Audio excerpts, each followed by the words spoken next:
Hello, my name is Tyra, and I'm a 16-year veteran homeschooling mom. And today I want to share an inspirational speech that I recently made in hopes that it inspires any parents out there who are homeschooling teens, just like I did. Here we go.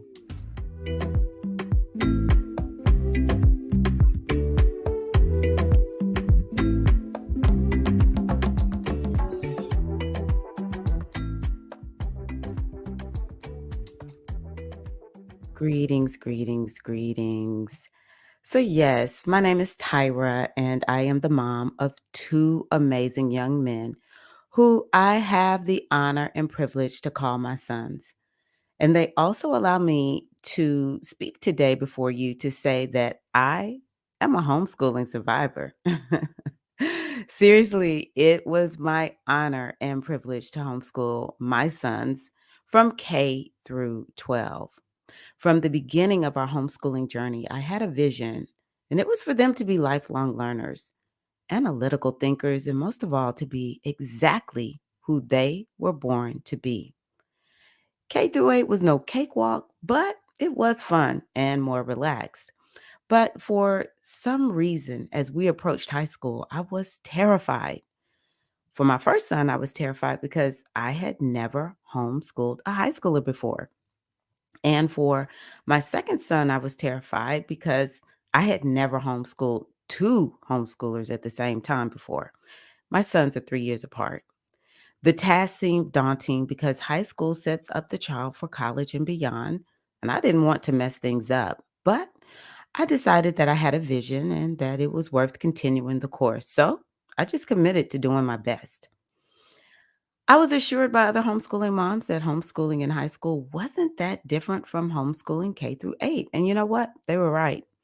All I had to do was keep up with state high school requirements and any that were needed for potential colleges. Now, what they didn't mention was something that I came to realize quickly that I want to share with you.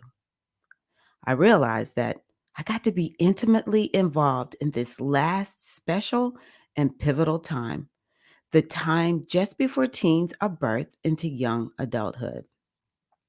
And I realized how much homeschooling in high school offers so much flexibility for teens to pursue their burgeoning talents and interests, to help them decide the next best step after high school, and to support teens who are struggling.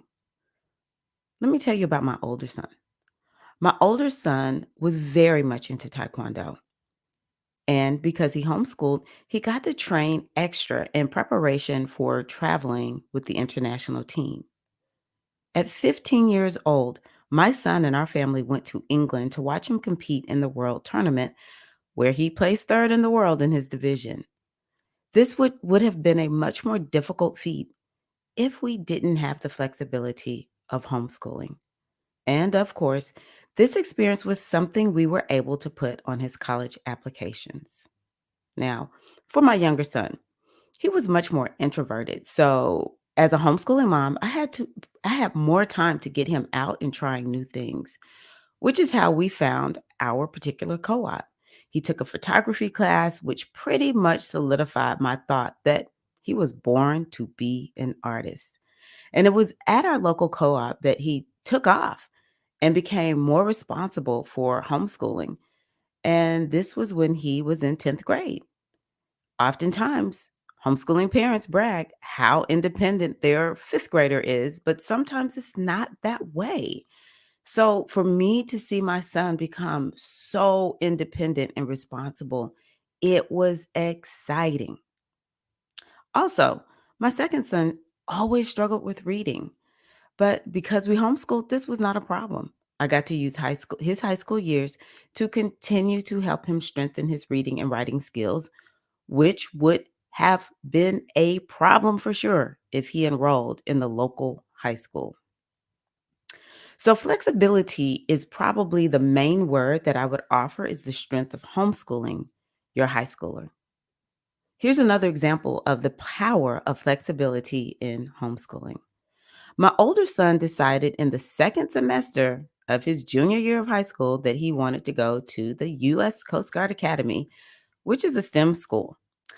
At the time, he was only in Algebra 2. So I hired a tutor to fast track him through algebra so he could take pre calculus and calculus his senior year at our local university, where he also took a chemistry class. All of this allowed him to get accepted to the Coast Guard Academy, where he graduated in the top 10% of his class with a degree in electrical engineering. Now, I say this maybe to brag a little bit, but honestly, I say it to show what's possible with homeschooling your high schooler and what's possible even in the 11th hour. Now, a side note, he attributes a lot of his success in college to being homeschooled because he was used to self teaching in almost everything. So to have a teacher was like having icing on a cake.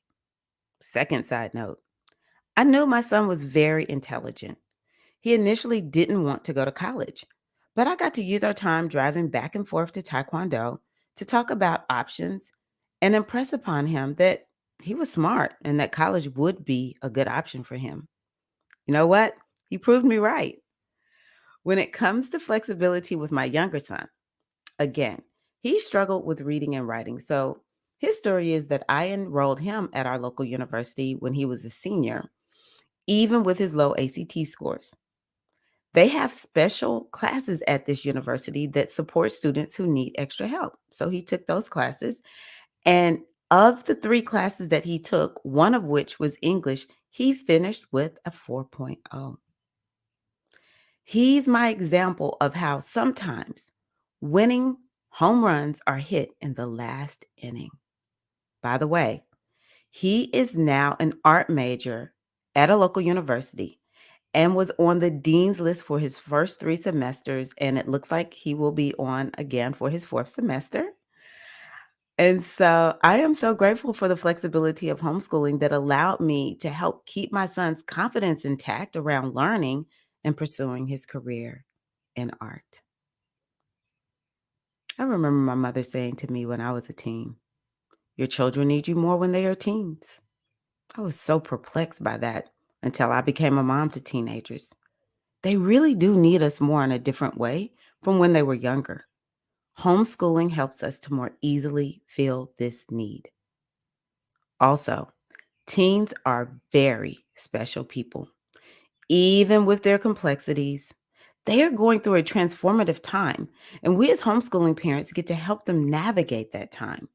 They are figuring out so much about themselves and the world, what they want to do with their lives, and more, given that the internet expands their worlds. Now, I'm a proponent for understanding the teen brain, teen hormones, and their worldview, really understanding them and learning how to be a guide for them, though we will have to enforce rules too. But to be in a position to help properly prepare them for their next step is a gift. And I am so grateful that I had that gift. And I am grateful for all of you to have that too. As Maya Angelou once said, wouldn't take nothing for my journey. Yes, it was challenging. But now that my kids are grown and gone, I am so grateful for those last few years. Time flew and now they're gone. But I have peace of mind because the foundation upon which they stand is due to being homeschooled in high school, among other things. May you all experience the same. So I encourage you to have a vision for your homeschool and to take advantage of the flexibility of homeschooling your high schooler. When my children were young, we unschooled. So I carried the unschooling philosophy even into high school. One of my favorite quotes is by John Holt, considered to be the father of unschooling, and it is, to trust your children, we must first learn to trust ourselves. And most of us were taught as children that we could not be trusted. So, mom, dad, parents, I encourage you to trust yourself, to believe in yourself as a parent. And more than anything, Believe in your teens. They will make you proud. Wishing you a great season of homeschooling in high school. Thank you.